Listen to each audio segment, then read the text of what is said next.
ก็จบกันไปแล้วนะครับกับละครเทเลเซียเทรานะครับก็เดี๋ยวอยากจะขอรบกวนทุกคนช่วยให้ฟีดแบ็กนะครับทั้งด้านบทละครการเล่นละครนะครับบทนักแสดงรวมถึงดนตรีที่ประกอบด้วยว่าเป็นยังไงผมไม่ได้ฟีดว่าเอาเรื่องไหนเรื่องหนึ่งก่อนไม่ได้นะครับมีใครอยากแสดงความคิดเห็นยังไงบ้างไหมครับเห็นอะไรบ้าง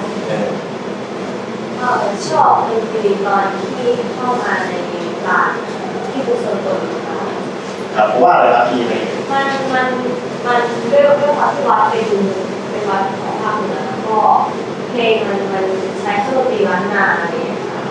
ก็เลยทำให้รู้สึกได้ถึงไอแล้วก็ยิ่งบทมันสวดชูมีเวลาแต่ว่าพอเขาร้องเป็นแบบการสวดภาคเหนือเราเลยรู้สึกว่าเข้าถึงอารมณ์ใช่ไหมถ้าพูดถึงด้านดนตรีมีใครชอบมุมไหนฉากได้บ้างไหมครับชอบฉากที่จำลองมาไปอินเดียเพราะว่าใช้ซาวของภาคเหนือเหมือนใช้เครื่องดนตรีภาคเหนือมาทำเมโลดี้ให้เหมือนอินเดีย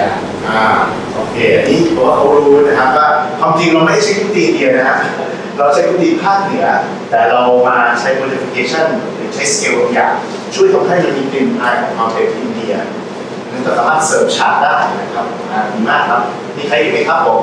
เสริมน้องนิดนึงสังเกตได้หรือเปล่าพอมันมี transition เรื่องอินเดียก็ไปทิเบตทันทีจากนั้นนะเครื่องดนตรีเดียวกันด้วยนะครับก็มีเราใช้มีตัวซึมนะครับที่ช่วยทำเสียงแล้วเราคุยอินเดียตัวมาช่วยกันนะครับมีฉากยิงไหมครับผมที่ทุกคนชอบหรือว่าหรือไม่ชอบก็ได้เนาะจริง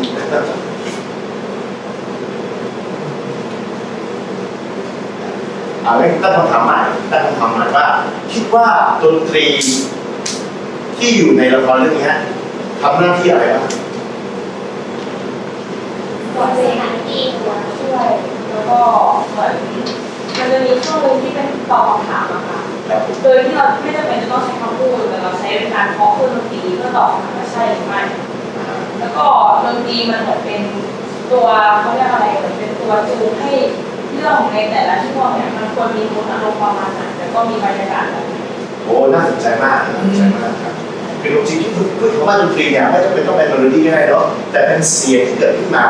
อาจจะเป็นเสียงที่เป็นสัญลักษณ์อะไรบางอย่างนะครับแล้วก็เมื่อกี้พูดดีมากเป็นตัวเชื่อมฉากเชื่อมอะไรซึ่งตรงกับที่เราใช้ดีใช่ไหมครับดีมากครับแล้วมีเรียนอื่นในคนอื่นเขาต้องมีทำหน้าที่อะไรบ้าง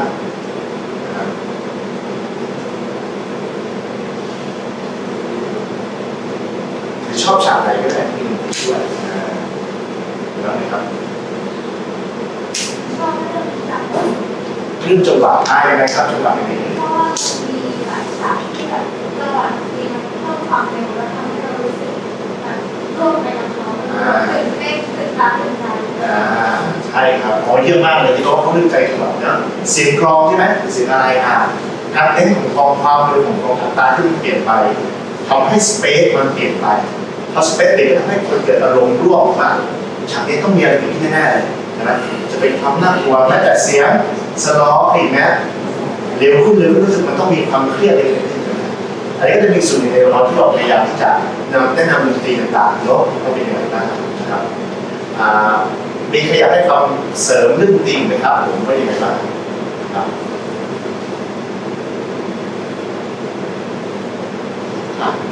มีอะไรครับ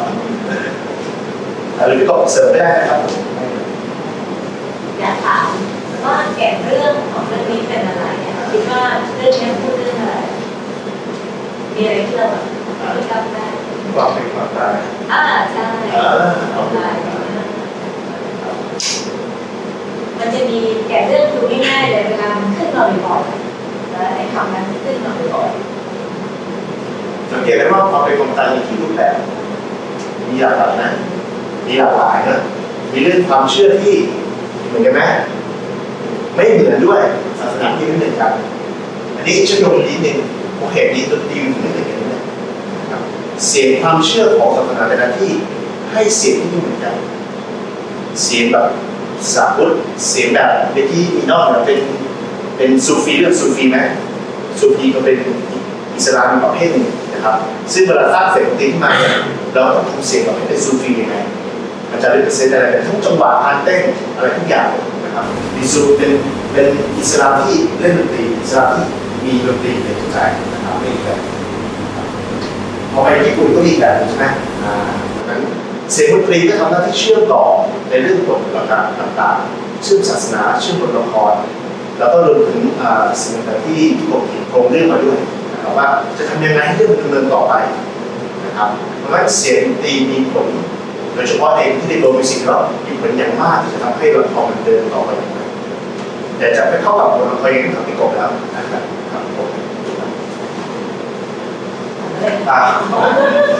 เสียงดนตรีมันเชื่อมกับละครยังไงครับ อ๋อใช่ใช่ก็เหมือนที่พวกเราบอกนั่นแหละเนาะมันช่วยเชื่อมร้อยเรื่องเข้าด้วยกันเนาะแล้วก็มันทำให้เกิด transition ต่างๆที่สำคัญคือสังเกตไหมว่าดนตรีจะช่วยบอกทุกด้วยเนาะเรามันสร้าง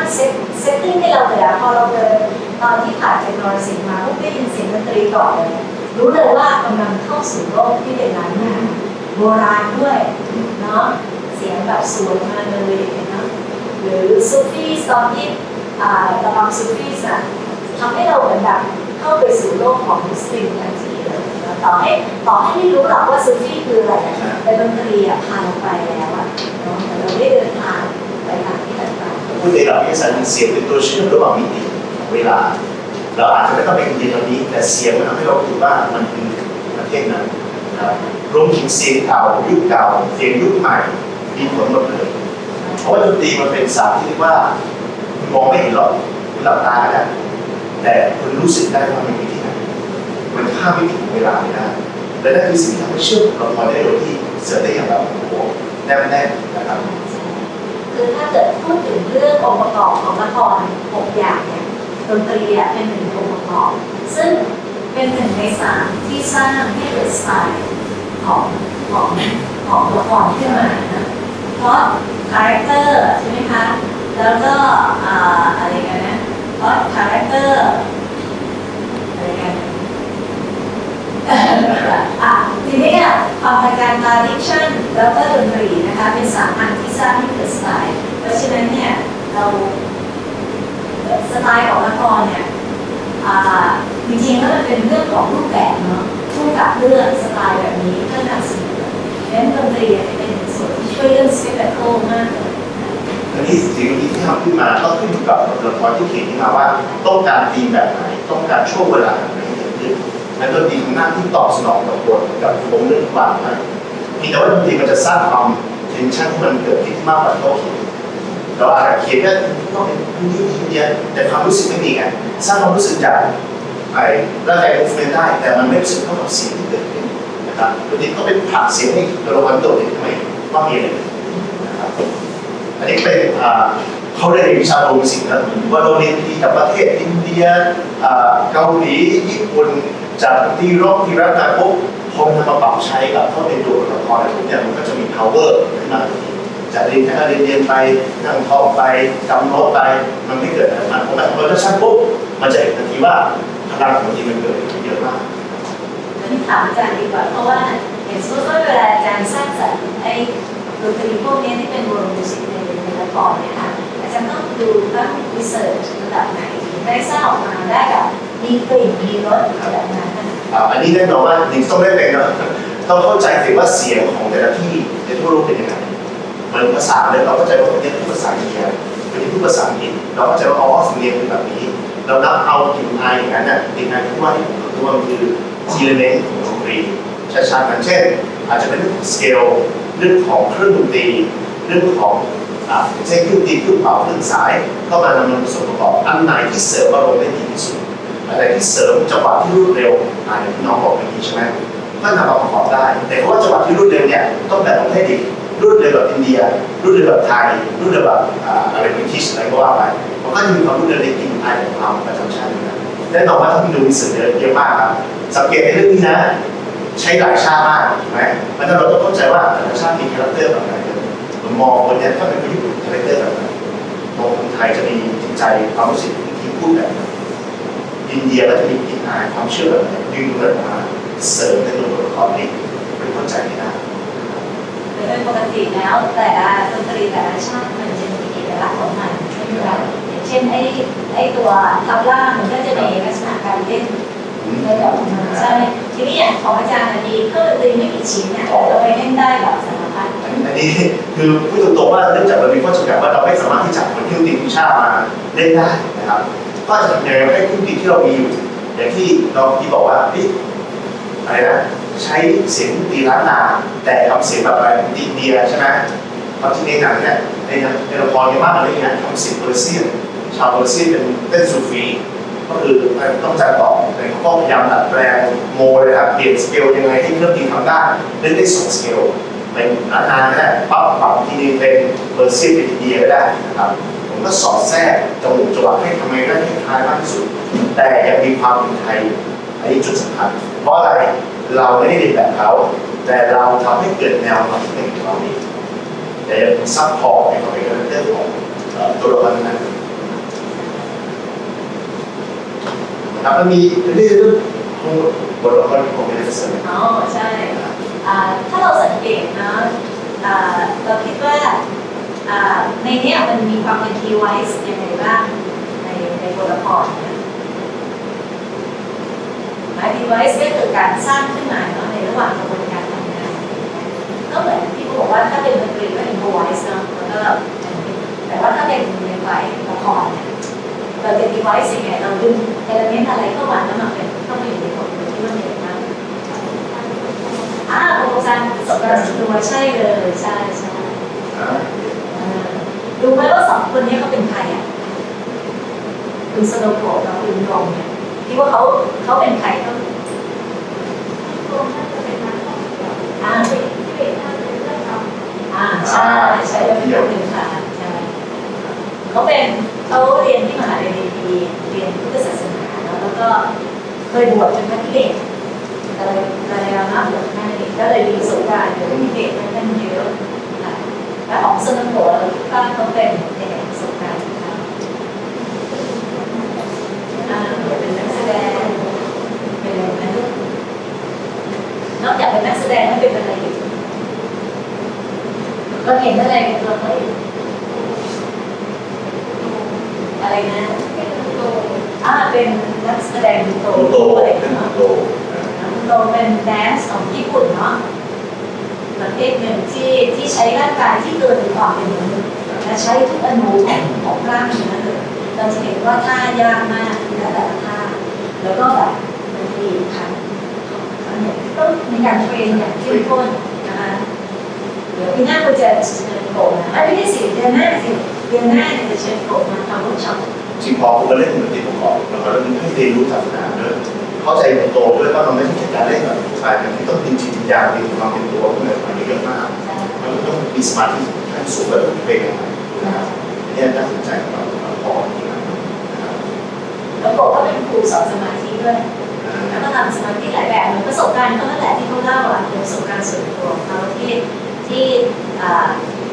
เขาทำคือคนทำละครเนี่ยบางทีเราต้องเข้าสู่ข้างในของเรา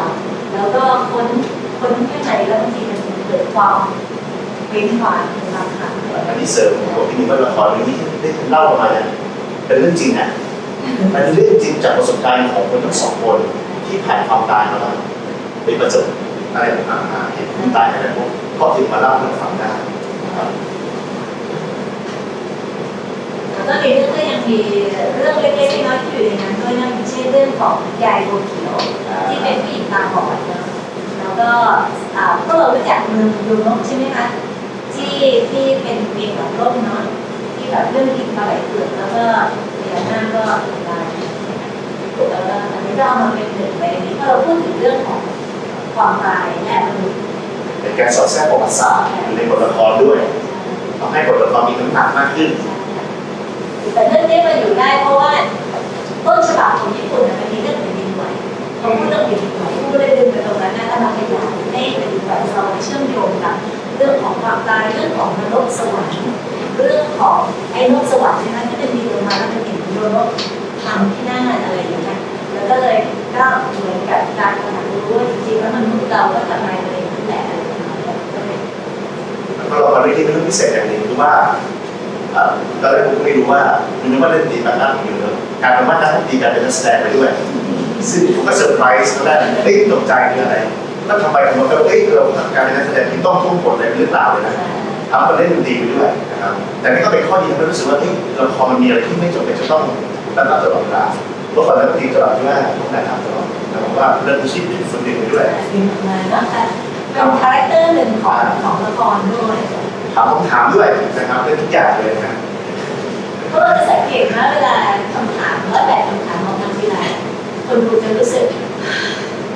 ได้ผ่อนคลายนะได้แบบว่าได้รีแลกซ์จากไอ้ความเทนส์ในตอนที่เราดูละครนะ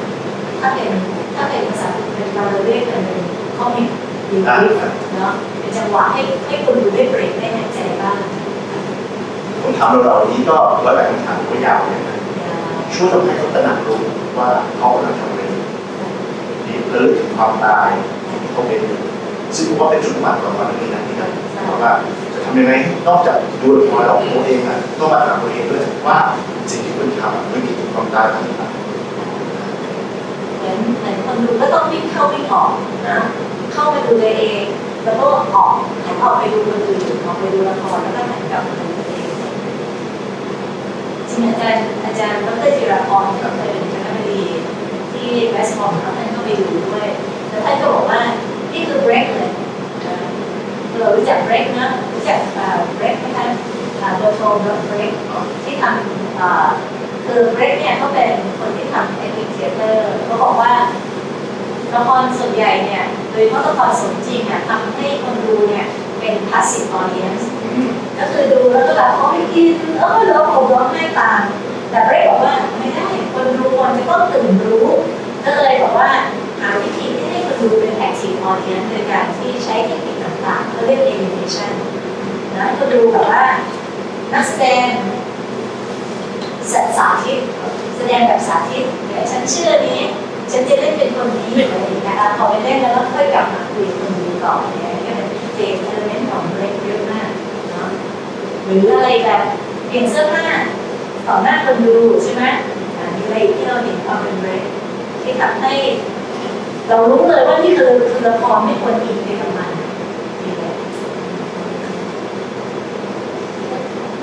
แมวครับ แมวทำไมแมวมันไม่มีอยู่จริง แมวไม่มีอยู่จริงใช่แมวไม่มีอยู่จริงแต่มันก็ลุกขึ้นมาอะไรใช้โปรเจคเตอร์ด้วยอันนี้ก็เป็นแต่เรื่องที่แบบละครเบรกเนี่ยบางทีเอาไฟเอาอะไรที่ไปวางบนเวทีเลยให้คนดูว่าเนี่ยเป็นเสาไฟฝังในหัว หรือการมีนักดนตรีให้เห็นเป็นตัวที่ออกมาเล่นกับคนดูด้วยอะไรอีกอะไ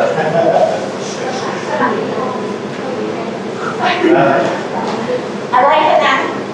นี่อะไร break อะไรขนาดนั้น เรียกฟุตบอล break the fourth wall ใช่ไหม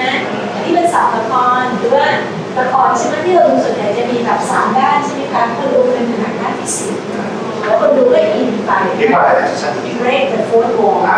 อย่างเช่นอะไรเทคนิค break the fourth wall เช่นอะไรบ้างเราเห็นอะไรบ้างคุยกับคนดู คนดูหนึ่งอะไรอีกเดินผ่านคนดูไปเลยใช่ไหมคะแทรกคนดูไปด้วยอะไรอย่างเงี้ยใช่ไหมคะแล้วจะเห็นเทคนิคแบบนี้คนดูไม่ตื่นก็ต้องตื่นแล้วเลยที่ทำให้เห็นเปิดภาพในตอนที่ทำเนี่ยหลายๆมุมมากเลยนะไม่แต่ที่ญี่ปุ่นก็เห็นกันว่าตกลงว่ามันมีเป็นละครจริงหรือยังไงละครความตายหรอทำไมมันเหมือนในสิ่งความตายล่ะใช่ไหมฮะมันมีหลายๆมุมมองที่น่าสนใจเดี๋ยวตอนเดือนหน้านะคะเราจะจัดฉายอีก2เวอร์ชันที่คณะการสื่อสารมวลชนถ้าสนใจมาไปดูเป็นเวอร์ชันโตเกียวและเวอร์ชันเกียวโตเล่นที่วัดทั้งคู่เลยและเราจะเห็นความบ้าคลั่งมากกว่านี้ของเราเนี่ยของเราแบบสงบเสงี่ยมมากเลยแต่เวอร์ชันญี่ปุ่นเนี่ยบ้าคลั่งมากนะคะดูอะไรพยายามแปลใส่ซับไตเติลเป็นภาษาไทยสนุกมากแล้วก็เดี๋ยวปีหน้าเนาะเราจะมีเวอร์ชันเวียดนามเวอร์ชันพม่าแล้วก็เวอร์ชันอินโดนีเซีย